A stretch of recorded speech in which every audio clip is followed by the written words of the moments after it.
All right, people, so welcome back to Breaking Dawn, and we are just about 6:33. So right now we're joined by our guest. I've been telling you about him all day yesterday, a few times, and we've had him on just for an introduction to this segment, which will take place every Tuesday at 6:30 a.m.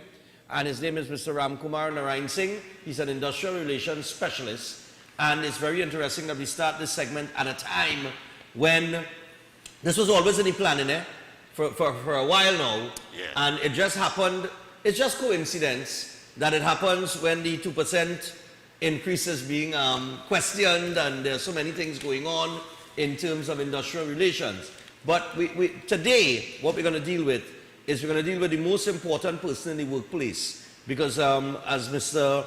Narayan Singh was telling me, a lot of people don't know who that person is, and we're going to talk about that person today and why that person is the most important person in the workplace. So, good morning to Mr. Narayan Singh, and you can go ahead and say good morning to the viewers. Morning. Yeah, man. Thank you for having me. Good morning to Trinidad and Tobago. So, one of the things that we recognize is that there's been an ongoing debate for years on who is actually the most important person in the workplace. And, you know, Stefan, this is an issue that has been, in my view, it's been used to manipulate the work environment. Okay. Unfortunately, in a negative way. First off, let me put it into perspective. If you ask anybody in a workplace, who is the most important person in the workplace? Most probably, if they're part of the workplace, they're going to think that they are. They are. Yeah, everybody else yeah. level. Had to be me, you know, my job really important. Everybody's job has That's some level correct. of importance. You ask the regular worker, who, no matter who it is, the worker is going to say, well, without me, I don't think this business could run. And you ask the business owner is going to, without me, you have no business. You have no business. Now, I think I know who the most important person is. you think but so? Go ahead. You think so? Yeah, I think I know, but go ahead. Well, I wanna share it like this, right? Here's how it goes. When you consider a work environment does not exist in a vacuum. It's a flow process. Right. Regardless of what kind of business you have, it is a flow process, Stefan. And that means that there's a starting point for whatever is being delivered and an ending point. And of course, there are parameters set up for what the expected result has to be. So whether you use the licensing office, whether you use the guy who's performing landscaping duties, or the maid, anybody, any work environment, there's a flow process. What is needed, what is expected, what has to be done to get it done, and then what is the end result. Now the process, or what happens in that process, of course determines your end result. Whether it's to the standard that you want, or whether you did not get what you expected, or maybe your expectations went through it exceeded your expectations. Now, here's the interesting thing, and this is how I will answer it for you. Think about going to buy doubles, Stefan. I'm going to use that example here this morning. Okay. When the customer comes in, customer will pass the order to the guy or the woman who's taking the order, and then that order goes to the person who's making the doubles, and then of course he prepares the doubles, and it comes back to that person, and then it comes back to the customer. Who you feel is the most important person in that process? The customer? You figure so? Yeah. Let's just take that as an example, Stefan. Let's just say that the customer is the most important person, and the question is now, the person who takes the order, Stefan, is he really important? Can the process exist without him? Yeah. Okay. What about the man making the doubles? Can the process exist and be completed without him? So then, what happens after the customer makes the order? Now, listen to this. When the customer makes the order, the customer comes in and triggers the process. The customer is, in fact, the most important person in that moment. In that moment? In that moment, Stefan. Okay. But when the order is completed, in order for the process to continue, the person who takes the order to transfer it to the person who's making the order becomes the most important person. When he or she completes his or her process, the person who makes leader becomes the most important person. You see, there is no such thing as a singularity in answering the question on who is the most important person.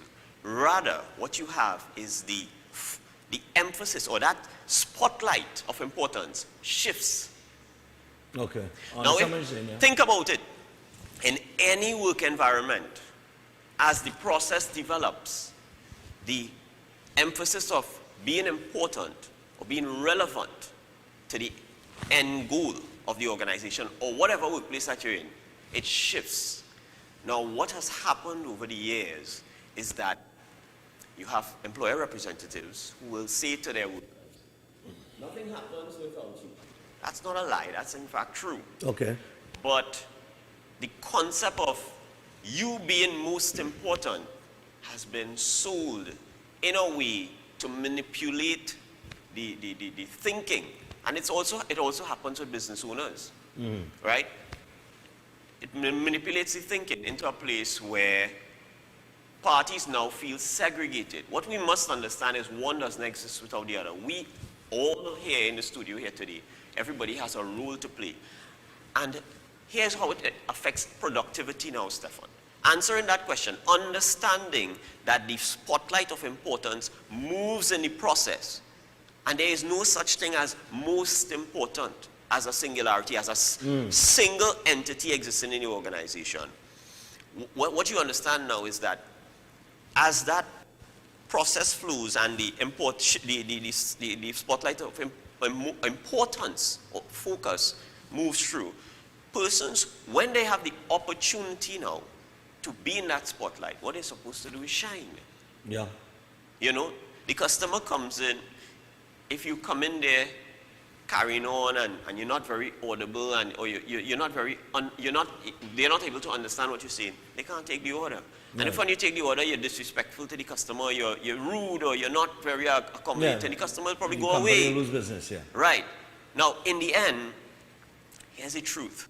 Right and wrong is very subjective in this. What you really have is action and consequence.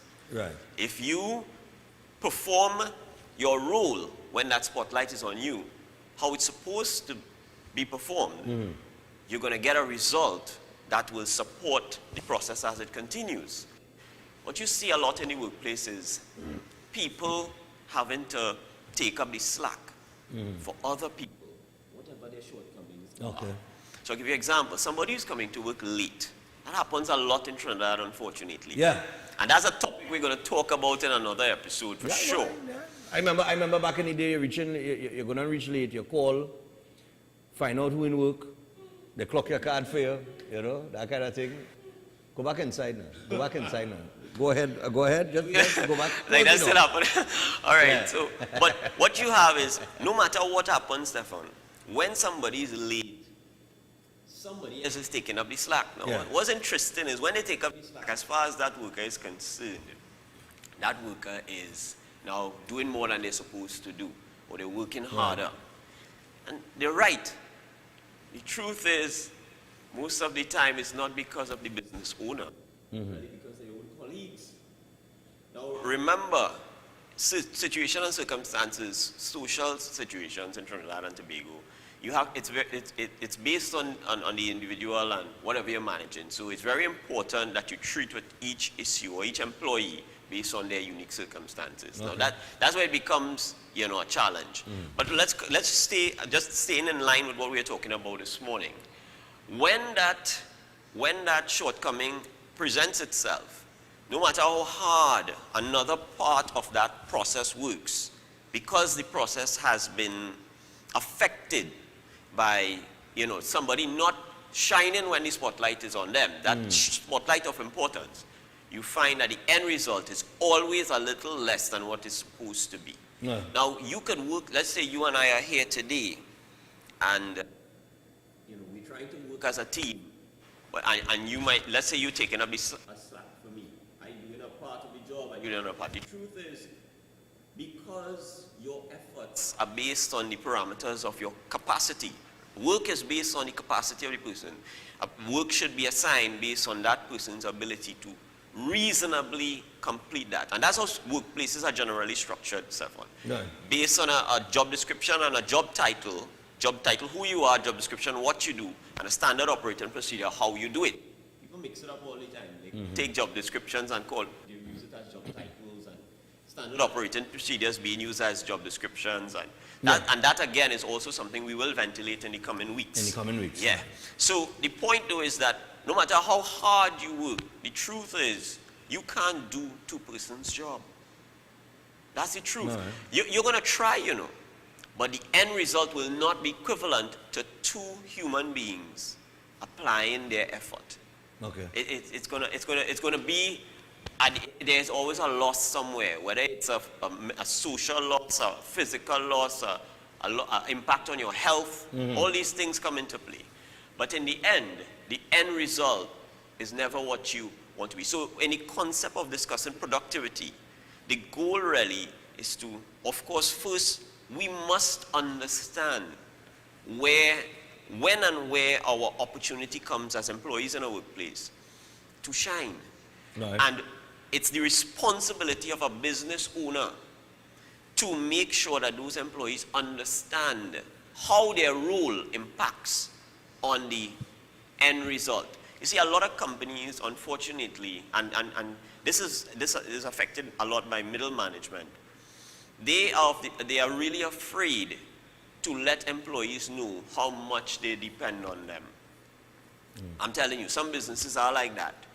And some employees are in a place where they know that when that rule is applied, if they as a matter of fact, they leverage the opportunity to shine or not, not do the job or do the job. And what it does, it affects the other members of staff, because now you have their value being, unrecognized by virtue of people leveraging their role and function. Now, remember, it's not an equal system. It's equity in the end. Because let's just take, even in the process of making the doubles, the truth is, the guy who's taking the order might spend 10 seconds taking the order, and the man making the doubles might spend 20 seconds. Yeah. So some of us occupy that spotlight longer than some. Right. Right? And therein now, in the entire process, you discuss how you structure your remuneration package, how you consider the long-term impact on the person, their responsibilities, and then within that structure, Stefan, they are even, it's a circular system. So what you have is people who are consistently responsible for some things, and then you have smaller circles on the inside of the organization where people are periodically responsible. Some of the people, like the managing director, for example, in a company, you might have the managing director stepping out of his role as the managing director and coming into temporarily occupying a smaller role in the company. Now, does that mean that his role as the managing director diminishes? No. You see, what happens is quite often some managing directors want to take that authority as the managing director with them when they fulfill other roles in the organization. And that's, employees do it, managers do it, and it compromises the process, because you leave your co-workers in a state of confusion. They're not really sure, how do I treat with you? Do I recognize you as part of this process, or do I now have to treat with you as the person in this senior authority leveraging this perceived power? And it creates a lot of apprehension. So, but yeah, one of the things I wanted to mention, somebody called in earlier this week, I think it was last week. No, it was earlier this week, when we were highlighting the march and the protest in Port of Spain, 2% increase, right? Right. And we're talking about important people in the workplace. And somebody said, a salary increase of public servants shouldn't be equal across the board. Should not be, he said? Should not be equal across the board. Because some, as we're talking about importance, now I kind of shifting it slightly. It's relevant. To job description. It's relative. Right? Yeah. Right. So they would say that, okay, given the difficulties that the police have to face, criminal element, life being on the line, that kind of thing, they should get a higher percentage increase than, let's say, somebody working in an office in a government building. Right?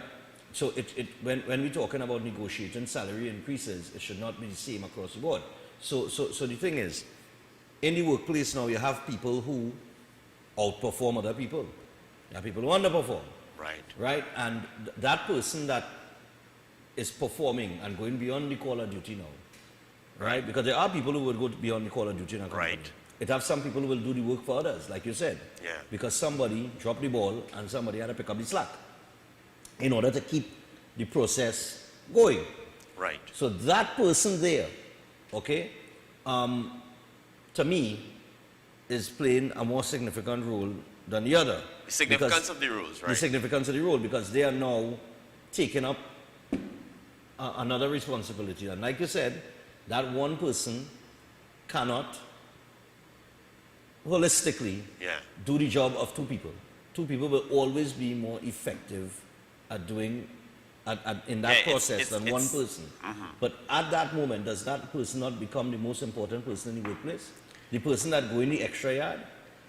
Like I said, once they occupy that spotlight, they do become the most important person. But it's not going to be forever. It's, right? Right, but you mentioned management as well. Yeah. So from a management perspective, they may not let that person know the value. That's the problem Because there. when time for negotiation, Right. and time for promotion, they don't want to give them the leverage over management. And I think this is a fear, it's a ubiquitous fear that we need to get over, Stefan. We live in a society where we are motivated, unfortunately, by our apprehension on what has happened before.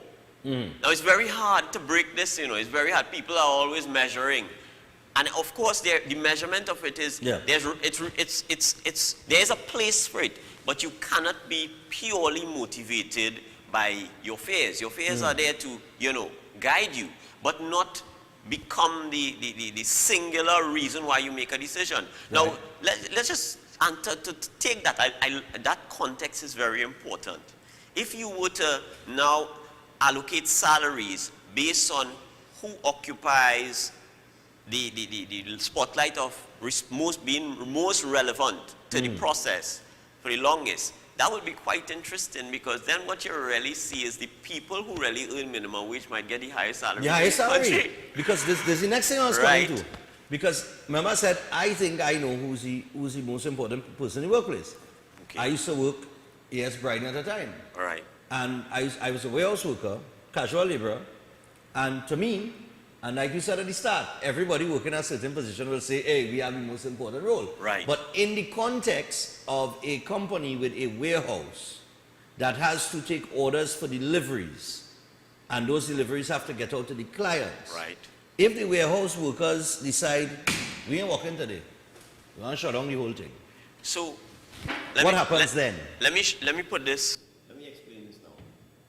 You have one manager, 10 warehouse staff members. Right. Let's just say, right? Yeah. Now, these 10 warehouse staff members are performing their duties, the actual interactive duties with the customer. Right. Consistently, 8 hours. It's repeated work. Right.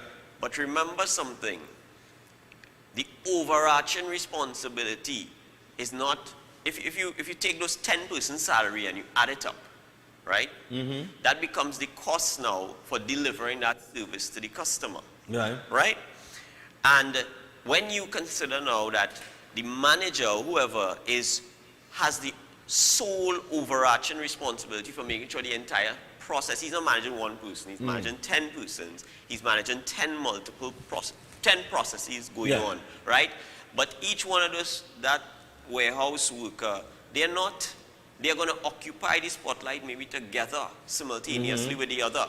So to say that the warehouse worker becomes the most important person, just like the policeman becomes the most important person, is not No, actually I correct. say it in the context that we have the same thing that you said. Yeah. Two people are going to do the job more effectively than one. Yeah. So if the 10 workers in the warehouse decide, hey, we find that we're being treated unfairly, Right. we shutting down the warehouse today. The one manager that's supervising the 10 of them, he can't do all the work on the 10. That's correct. That the 10 have to do when they come. That's correct. This now creates delivery issues, right? Which eventually creates revenue issues. It becomes an IR issue for sure. The entire right. business is the that's whole affected. operation is affected. Right.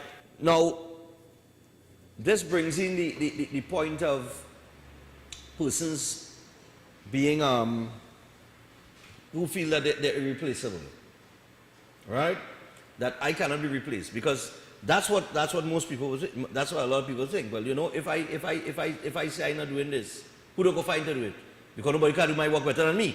So Everybody right. So thinks because that person in their mind, as we're talking about the most important person in the workplace, believes at that point in time, within their disgruntlement with the company, that the job I do is what holds the company together, and if I am not here to do this job, you're gonna catch it till they find somebody to do it for me. So I'm indispensable. It comes back to this quantum of responsibilities. Right. At the end of the day, one warehouse worker takes a portion of the overall responsibilities of all the warehouse worker, a portion of it.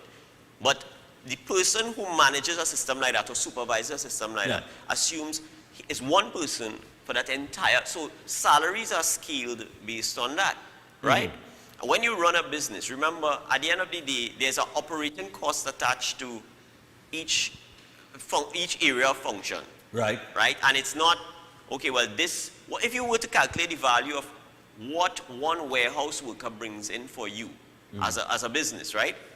You would see a lot of jagged lines, because you're going to have some hard-working warehouse workers, some not so hard-working warehouse workers, and this is why I pointed out that you always find, if you want to have that level of scientific equality applied, not equity, then the thing about it is now, how do you now get value for money? Or how do you measure to make sure that you have a consistency in value? You see, I think that companies need to get to a place where, and when you consider the police service, you know, you consider police stations. Right. And I refer to that because you use the example of the police. Imagine if the salaries of the police officers was based on the performance of a station in a particular area, and the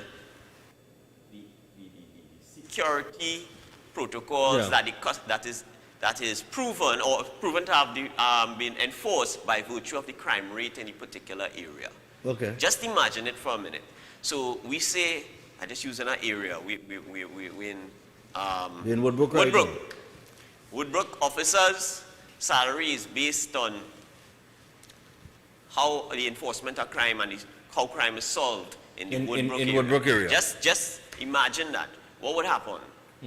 Just to put it in perspective, right? Right. Now, at the end of the day, in touching on what you spoke about with salary increases, the first thing that we have as a problem to start with, they're calling it salary negotiation. This should really be terms and conditions negotiation. You see, Stefan, a negotiation is not just based on salary. Right. It's the quality of life that you have as a result of you working.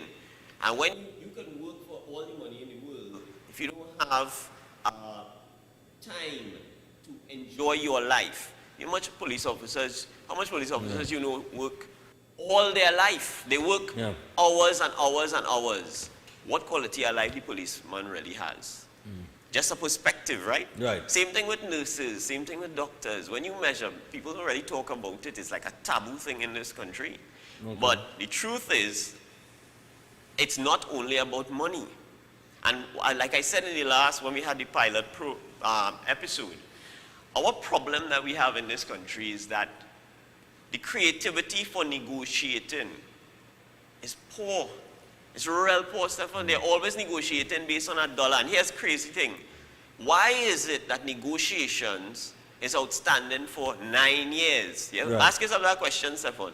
When the protocols in IR allow for a trade union, if the employer is not negotiating in good faith or not coming to the table to take the matter through the legal process, you go to the Ministry of Labor, report it as a trade dispute, and you go to the court. Now, you remember something. An employer, no matter how good you are or how much you feel that your rule applies, the company cannot, or the employer cannot pay what they do have, you know.